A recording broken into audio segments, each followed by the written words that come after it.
দর্শক, এই ভিডিওতে আপনারা এমন কিছু খবর দেখতে চলেছেন যা মধ্যপ্রাচ্যের পুরো জিওপলিটিক্যাল মানচিত্রকে এক রাতের ব্যবধানে বদলে দেওয়ার ইঙ্গিত দিচ্ছে।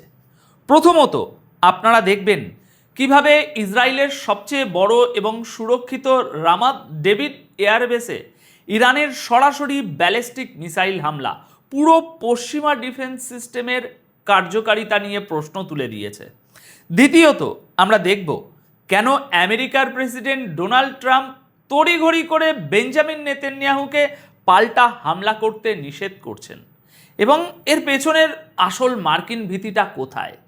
তৃতীয়ত, ইরাকের আকাশসীমায় ইসরায়েলি বা মার্কিন স্পাই ড্রোন ভূপাতিত হওয়ার ঘটনা এবং পাকিস্তান তুরস্ককে জড়িয়ে ইরানের নতুন ডিপ্লোম্যাটিক গেম প্ল্যান নিয়ে আমরা আলোচনা করব।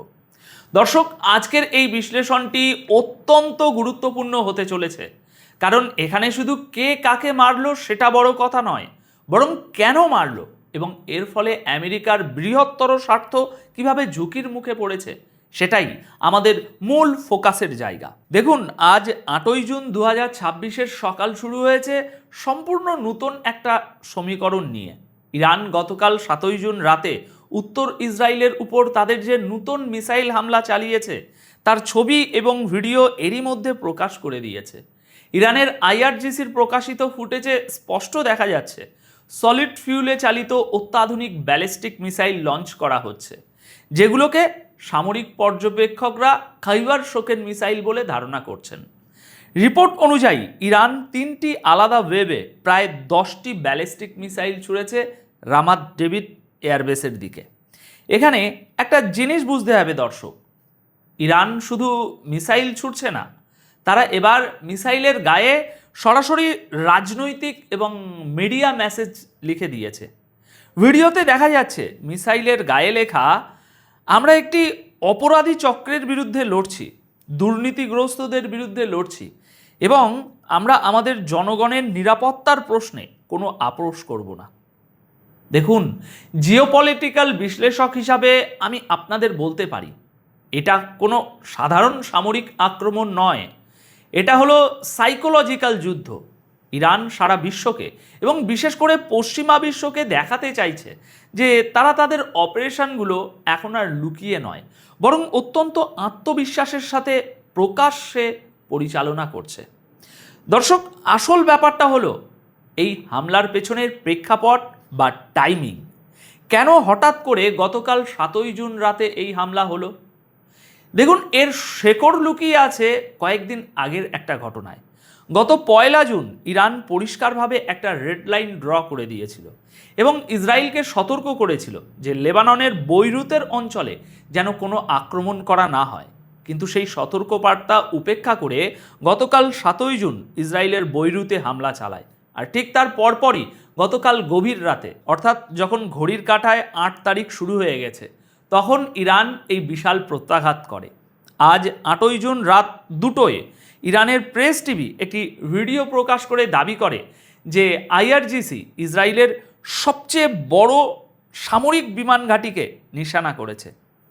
ইরানের মিডিয়া অত্যন্ত সুনির্দিষ্টভাবে জানিয়েছে যে এই রামাত ডেভিড এয়ারবেস থেকেই ইসরায়েল প্রতিনিয়ত লেবাননের বিরুদ্ধে তাদের সামরিক অভিযানগুলো পরিচালনা করছিল। অর্থাৎ ইরান এখানে র্যান্ডাম কোনো টার্গেটে হামলা করেনি, তারা সরাসরি সেই সোর্স বা উৎসকে আঘাত করেছে যেখান থেকে লেবাননের উপর আক্রমণ আসছিল। এখন আসুন দেখি দুই পক্ষের বয়ান বা ন্যারেটিভ কিভাবে সাংঘর্ষিক হচ্ছে। ইসরায়েলি মিলিটারি দাবি করছে যে তারা ইরানের ছোড়া সবগুলো মিসাইল আকাশে ইন্টারসেপ্ট করে ধ্বংস করে দিয়েছে, অথবা সেগুলো ফাঁকা জঙ্গলে বা খোলা মাঠে গিয়ে পড়েছে। কিন্তু আজ 8ই জুন রাত 1:30 ইরানের নিউজ এজেন্সি ইরনা এমন একটি ভিডিও রিলিজ করেছে যা ইসরায়েলি এয়ার ডিফেন্সের দাবির পুরো ভিন্ন কথা বলছে। সোশ্যাল মিডিয়ায় ব্যাপকভাবে ছড়িয়ে পড়া এই ভিডিওগুলোতে পরিষ্কার দেখা যাচ্ছে উত্তর ইসরায়েলের বিভিন্ন জায়গায় আকাশে আগুনের বিশাল বিশাল কুণ্ডুলি উঠছে। ইসরায়েল হয়তো এটাকে ইন্টারসেপশনের আগুন বলবে, কিন্তু সামরিক বিশেষজ্ঞরা জানেন যে একটা সুরক্ষিত এয়ারবেসের আশেপাশে এমন ভয়াবহ বিস্ফোরণ এবং আগুন কখনোই শুধু ইন্টারসেপশনের ফল হতে পারে না। এই ভিডিওগুলো সামনে আসার পর এটা খুব স্পষ্ট হয়ে গেছে যে পশ্চিমা প্রযুক্তিতে তৈরি ইসরায়েলের আয়রন ডোম বা অন্যান্য এয়ার ডিফেন্স সিস্টেম ইরানের এই ব্যালিস্টিক মিসাইলগুলোকে পুরোপুরি 100% আটকাতে এখনও ব্যর্থ। দর্শক, এই পুরো ঘটনার মধ্যে আরেকটি অত্যন্ত তাৎপর্যপূর্ণ এবং ইন্টারেস্টিং ডেভেলপমেন্ট ঘটেছে আকাশে। ইসরায়েলে মিসাইল হামলার পরপরই ইরানের এয়ার ডিফেন্স সিস্টেম একটা ড্রোনকে সফলভাবে ভূপাতিত করার দাবি করেছে। রিপোর্ট বলছে এটা ছিল একটা আমেরিকান বা ইসরায়েলি স্পাই ড্রোন, সম্ভবত হারমিস 900, যা ইরানের মিসাইল লঞ্চিং সাইটগুলোর উপর নজরদারি করছিল। আর মজার ব্যাপার হলো, ড্রোনটি টার্গেট হওয়ার পর এর নিয়ন্ত্রণ হারিয়ে যায় এবং এটা ইরাকের সীমানার ভিতরে গিয়ে সম্পূর্ণ ক্র্যাশ করে। ইরাকের প্রশাসনও এই ড্রোন পড়ার খবরটি ইতিমধ্যে কনফার্ম করেছে, যদিও আমেরিকা বা ইসরায়েলের তরফ থেকে কোনো অফিসিয়াল স্বীকারোক্তি বা বয়ান এখনও আসেনি। কিন্তু সোশ্যাল মিডিয়ায় এই জ্বলন্ত ড্রোনের ছবি এবং ভিডিও ইতিমধ্যে ভাইরাল হয়ে গেছে। এর মানে কি? এর মানে হলো ইরানের শুধু আক্রমণাত্মক ক্ষমতাই বাড়েনি, তাদের প্রতিরক্ষামূলক র্যাডার এবং এয়ার ডিফেন্স নেটওয়ার্কও এখন এতটাই শক্তিশালী যে তারা শত্রুর অত্যন্ত আধুনিক স্পাই ড্রোনকেও ট্র্যাক করে নামিয়ে আনতে সক্ষম। এটা পশ্চিমা সামরিক শ্রেষ্ঠত্বের উপর একটা বড়সড় প্রশ্নচিহ্ন। এবার আসুন আসল কূটনীতির আলোচনায়, যেখানে আমেরিকার অবস্থানটা অত্যন্ত পরিষ্কার হয়ে ধরা পড়েছে। ডোনাল্ড ট্রাম্প আজ সকালে সরাসরি ইসরায়েলের প্রধানমন্ত্রী বেঞ্জামিন নেতানিয়াহুকে মেসেজ দিয়েছেন যে 7 তারিখ রাতের এই ইরানি হামলার জবাবে ইসরায়েল যেন নতুন করে কোনো পাল্টা হামলা না করে। ট্রাম্প পরিষ্কার বলেছেন যে ইসরায়েল এর আগে যথেষ্ট জবাব দিয়েছে, তাই নতুন করে উত্তেজনা বাড়ানোর কোনো প্রয়োজন নেই। দর্শক, ট্রাম্পের একটা কথা এখানে খুব গভীরভাবে অ্যানালাইসিস করার মতো। তিনি বলেছেন, নেতানিয়াহু যদি আবার হামলা করে তবে এই রোষারুষির সাইকেল গত 47 বছর বা 3000 বছরের মতো চলতেই থাকবে। এখানে 47 বছর বলতে তিনি ইরানের বর্তমান শাসন ব্যবস্থার বয়স বুঝিয়েছেন এবং ওই 3000 বছর দিয়ে ইহুদিদের ঐতিহাসিক দ্বন্দ্বের দিকে তিনি ইঙ্গিত করেছেন। ট্রাম্প আরও দাবি করেছেন যে এই হামলায় ইসরায়েলের তেমন কোনো ক্ষতি হয়নি, তাই যুদ্ধ বাড়ানোর দরকার নেই। দর্শক, এখানে একটু ক্রিটিক্যালি চিন্তা করুন। আমেরিকা, যারা সবসময় ইসরায়েলকে ডিফেন্ড করার জন্য সবার আগে দাঁড়িয়ে যায়, তারা কেন আজ ইসরায়েলকে আটকাতে চাইছে? কারণ আমেরিকা খুব ভালো করেই জানে যে ইসরায়েল যদি পাল্টা হামলা করে আবার, তবে ইরান এবার যে জবাব দেবে তা পুরো মধ্যপ্রাচ্যে থাকা আমেরিকার সামরিক ঘাঁটিগুলোর অস্তিত্ব বিপন্ন করে তুলবে। এতে তাদের বৈশ্বিক আধিপত্য এবং ইকোনমিক ইন্টারেস্ট মারাত্মকভাবে ক্ষতিগ্রস্ত হবে। এদিকে ইরানের আইআরজিসির তরফ থেকে আসা একটা নতুন ওয়ার্নিং বিশ্লেষণ করলে আমেরিকার এই ভয়ের পেছনের লজিকটা আরও পরিষ্কার হয়ে যায়। 7ই জুন রাতের হামলার পর ইরানের রাস্তায় রাস্তায় যখন জনগণ আইআরজিসির সমর্থনে স্লোগান দিচ্ছে, ঠিক তখনই আইআরজিসির মুখপাত্র অত্যন্ত কড়া ভাষায় ইসরায়েল এবং তার পৃষ্ঠপোষকদের, যার মানে হলো সরাসরি আমেরিকা, সতর্ক করে দিয়েছেন। তিনি কি বলেছেন? তিনি বলেছেন ইসরায়েল যদি সামান্যতম পাল্টা জবাব দেওয়ার চেষ্টা করে তবে তাদেরকে চূর্ণ বিচূর্ণ করে দেওয়া হবে এবং শুধু ইসরায়েল নয়, তাদের সহায়তাকারীদেরও বিরুদ্ধেও ধ্বংসাত্মক আক্রমণ শুরু হবে। আইআরজিসি আরও মনে করিয়ে দিয়েছে যে দক্ষিণ লেবানন বা বৈরুতের আশেপাশে যদি ইসরায়েল অপারেশন বন্ধ না করে তবে এই সীমিত মিসাইল হামলাই শেষ নয়, বরং সামনে আরও বড় পরিসরে এবং আরও ভয়ঙ্কর হামলা আসবে। অন্যদিকে ইরাকের একটি সশস্ত্র গোষ্ঠী সরাসরি আমেরিকাকে ওয়ার্নিং দিয়ে বলেছে, যদি ট্রাম্প প্রশাসন এই দ্বন্দ্বে সরাসরি ইসরায়েলের পক্ষ নিয়ে জড়ায় তবে ইরাক সহ পুরো অঞ্চলে থাকা মার্কিন ঘাঁটি ও স্বার্থে চরম আঘাত আনা হবে।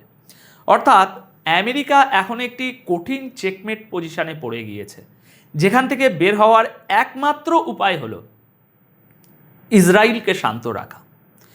কিন্তু এত কিছুর পরও পরিস্থিতি যে খুব শান্ত তা কিন্তু নয়, বরং চরম উত্তেজনার পারদ বেড়েই চলেছে। আমার পাওয়া নিজস্ব সোর্স বলছে, এই মিসাইল হামলার পর রাতেই ইসরায়েলি সেনাবাহিনী লেবাননের কিছু অঞ্চলে পুনরায় হামলা চালিয়েছে। ইসরায়েল বলছে তারা লেবাননে তাদের ফৌজি কারবার চালিয়ে যাবে। এখন এই যুদ্ধ অবস্থার মাঝেই কূটনীতির একটা বড় চ্যানেল ওপেন করেছেন ইরানের পররাষ্ট্রমন্ত্রী আব্বাস আরাকাচি। তিনি এই হামলার পরপরই ব্রিটেন, তুরস্ক এবং পাকিস্তানের শীর্ষ কর্মকর্তাদের সাথে আলোচনা করেছেন। সবচেয়ে গুরুত্বপূর্ণ হলো পাকিস্তানের সেনাপ্রধান আসিফ মুনিরের সাথে তার আলোচনা। কারণ আসিফ মুনির বর্তমানে ইরান এবং আমেরিকার মাঝে একটা মধ্যস্থকারীর অত্যন্ত গুরুত্বপূর্ণ ভূমিকা পালন করছেন। এর মাধ্যমে ইরান একদিকে যেমন সামরিক শক্তি প্রদর্শন করছে, অন্যদিকে আপনি দেখুন ডিপ্লোম্যাটিক চ্যানেল তারা খোলা রেখে পশ্চিমাদের উপর একটা মনস্তাত্ত্বিক চাপ বজায় রাখছে। সব মিলিয়ে এই মুহূর্তে পুরো অঞ্চলের পরিস্থিতি একটা সুতোয় ঝুলছে এবং যে কোনো সময় বড় বিস্ফোরণ ঘটতে পারে।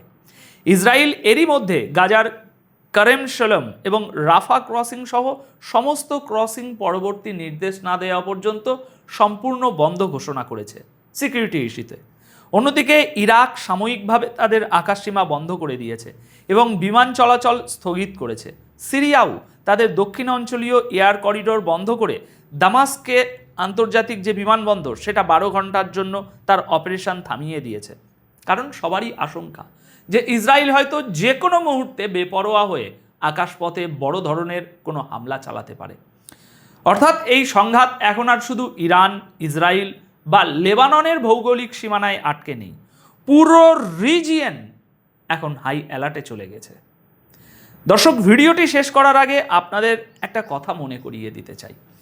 দেখুন, যুদ্ধের সময় পরিস্থিতি প্রতি মিনিটে মিনিটে বদলায়। অনেকেই হয়তো পরবর্তীতে বলবেন কমেন্ট বক্সে যে তথ্যের কোনো মিল নেই ভাই, বা সংখ্যা পরিবর্তন হয়েছে। কিন্তু আপনাদের একটু বুঝতে হবে, আমি যখন এই প্রতিবেদন তৈরি করছি, যখন এটা এডিট হবে এবং যখন আপনারা ইউটিউবে এটা এখন দেখছেন, এর মাঝখানে কয়েক ঘন্টায় হয়তো আরও অনেক নতুন ঘটনা ঘটে যেতে পারে, হয়তো সংখ্যা বদলে যেতে পারে। তাই আন্তর্জাতিক রাজনীতির রিপোর্টিংয়ের ক্ষেত্রে আমাদের এই যে পরিবর্তনশীল বাস্তবতাকে মাথায় রেখেই বিশ্লেষণ করতে হয়। এখন আজকের এই বিশ্লেষণ নিয়ে আপনাদের কি মতামত? ইরান কি আসলেই আমেরিকার উপর একটা স্ট্র্যাটেজিক প্রেশার তৈরি করতে সফল হয়েছে? কমেন্ট করে আপনাদের মতামত অবশ্যই জানাবেন। আপাতত এই প্রতিবেদন তাহলে এখানেই শেষ করছি। সবাই খুব ভালো থাকবেন, সুস্থ থাকবেন।